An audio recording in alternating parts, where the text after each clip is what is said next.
O medo como a principal arma do Estado para o controle. Você já imaginou se o Estado realmente tivesse todo o poder que ele atribui a si mesmo? Este é o Visão Libertária, sua fonte de informações descentralizadas e distribuídas.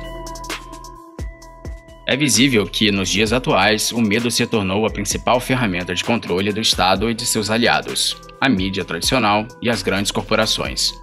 Durante os últimos 12 meses, muitas pessoas foram bombardeadas dia e noite com notícias e estatísticas questionáveis quanto à metodologia empregada para as suas elaborações.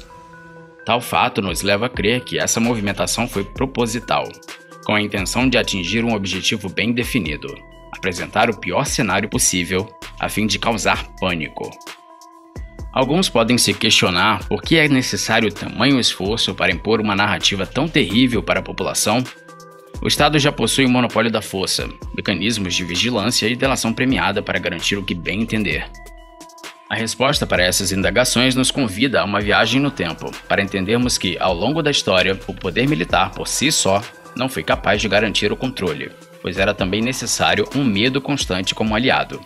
Gengis Khan foi um líder sanguinário responsável por criar um dos maiores impérios já vistos, o Império Mongol. No auge de sua glória, ele chegou a dominar 1/4 da população mundial. O conflito mais decisivo para que ele fundasse o império, unindo todas as tribos da região, ocorreu contra seu irmão de sangue, o maior aliado, Jammu-Khan. Gengis possuía como maior vantagem a terrível reputação que já conquistara em conflitos anteriores, muitas vezes sob forma de lendas. Já Jammu-Khan possuía um exército maior e queixava-se do fato de seus soldados estarem sendo recrutados pelo seu adversário. Analisando suas forças e fraquezas, o futuro imperador ordenou que cada homem acendesse 5 fogueiras ao invés de apenas uma, como era a tradição na época, fazendo com que seu exército parecesse 5 vezes maior. Como a batalha se iniciava à noite, o truque não foi percebido pelos oponentes, e o resultado foi a desistência de parte deles antes mesmo de a batalha iniciar. Jammu-Khan foi entregue pelos próprios soldados a Gengis, que o executou. Mais tarde, após o império já estar formado e em expansão, outra vitória ocorreu em grande parte pela ajuda do medo. A cidade persa de Marve possuía muros muito altos e era localizado em meio a um deserto, sendo muito difícil uma invasão. Porém, os mongóis, munidos de uma lenda sobre serem imunes a flechas, cercaram a cidade durante 6 dias, atirando pedras contra seus muros, fazendo com que a população amedrontada abrisse os portões e se rendesse sem qualquer resistência. O que chama a atenção nesse caso é que, devido às condições climáticas, ou mesmo se a cidade tivesse reagido aos ataques, Gengis Khan poderia ter de recuar em algum momento se a rendição não viesse tão cedo.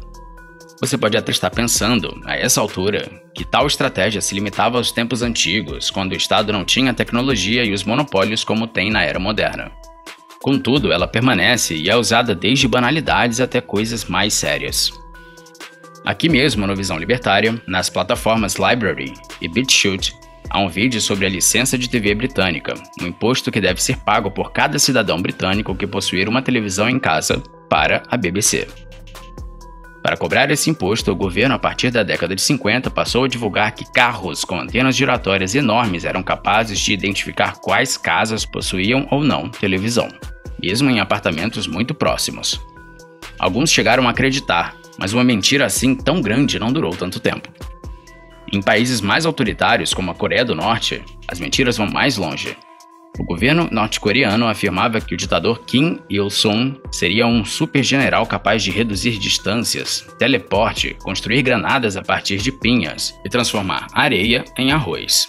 Enfim, tudo isso parece absurdo demais para crer nos dias de hoje, com a informação abundante que temos. Mas na época, muita gente caiu nessas histórias.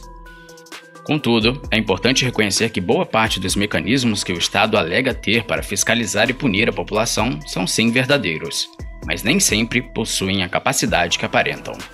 Uma boa prova disso foi o grande feito de Edward Snowden, ao realizar um dos maiores vazamentos de informações da história do governo americano, revelando a existência do projeto PRISM. Em suma, o projeto consistia na coleta de diversos dados pessoais da população americana em geral pelo órgão para qual trabalhava, a NSA, Agência Nacional de Segurança dos Estados Unidos. As informações coletadas incluíam vídeos, áudios de voz, e-mails, informações de rede social, fotos, etc. Justamente por ter ciência de tamanha capacidade de espionagem do governo americano, Snowden temia que seu plano poderia ir por água abaixo a qualquer momento. McCaskill, um dos jornalistas participantes do vazamento, trouxera consigo um iPhone para o quarto de hotel em Hong Kong, local onde o vazamento ocorreu, a fim de gravar uma entrevista e tirar fotos. Um erro básico de segurança para aquela operação. Além disso, àquela altura, a NSA já havia notado sua ausência no trabalho, realizando uma visita em sua casa para saber o motivo e logo descobrindo sobre sua estadia no país asiático. O sucesso de Snowden, mesmo com essas falhas, pode nos mostrar o quão difícil se torna para uma entidade central controlar tantas pessoas pela via da vigilância e punição. Simplesmente sairia muito caro, o que justifica o porquê de ser tão importante não abrir mão da via do medo. Fica muito mais barato para o Estado evitar que uma transgressão ocorra por medo paralisante do que abrir uma investigação, ordenar buscas e apreensões, financiar julgamentos e estadias na prisão. Talvez agora você saiba o motivo de ter de revelar tudo o que possui todos os anos a Receita. Mesmo que ela afirme ter condições de verificar tudo isso sem sua ajuda. Além disso, por que seria interessante para alguém revelar suas estratégias ou até mesmo fazer propaganda delas? Não seria melhor ocultá-las a fim de evitar uma resposta efetiva contra elas? Bem, há casos em que é preferível para o governo divulgá-las para causar medo, mas possibilitando uma reação. Porém, há outros, assim como o projeto PRISM, que é melhor ocultar, impossibilitando reação, mas sem causar medo. Não existe a possibilidade de ter ambos ao mesmo tempo. O importante é que nós, os libertários, tenhamos a virtude da coragem para passarmos adiante nossas ideias de liberdade e praticarmos a desobediência civil. O personagem que já mencionamos aqui, Gengis Khan, reconhecia o poder do medo, mas também o da coragem e o da proatividade. Uma de suas frases deixava isso claro. Se você tem medo, não o faça. Se você o está fazendo, não tenha medo. Ou seja, se você já teve a atitude e coragem de fazer o que não devia, não precisa ter medo. Mas se você não agiu pelo medo, é melhor que nem tente agir mais. Obrigado por sua audiência. Este artigo foi sugerido e escrito por Torcedor do Fortaleza. Revisado por Paulo Almeida. Narrado e produzido por J. Fernandes. Se você gostou deste vídeo, clique no ícone de curtir abaixo e compartilhe o vídeo em sua rede social. Se você deseja ser notificado de outros vídeos, clique em se inscrever e depois no ícone de campainha. Apoie iniciativas libertárias. Veja mais no nosso site. Até a próxima!